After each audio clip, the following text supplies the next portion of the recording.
lumaki yung sahod ng mama niya? Kala niya lang yun. Yung mami ko, mas malaki yung sahod. Puntahan ko na.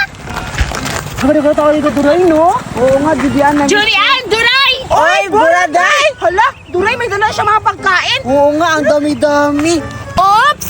Wag mo na kayong lalapit! Hoy, Buraday, bakit lumalayo ka? Bakit hindi kami pwedeng lumapit sa'yo? Oo nga, Buraday. Hindi mo ba kami bibigyan? Eh, ba't ko kayo bibigyan? Lalo ka na, Julian! Di ba? Malaki yung sweldo ng mama mo?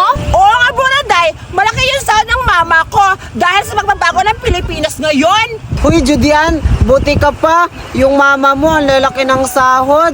At saka, Buraday, ako na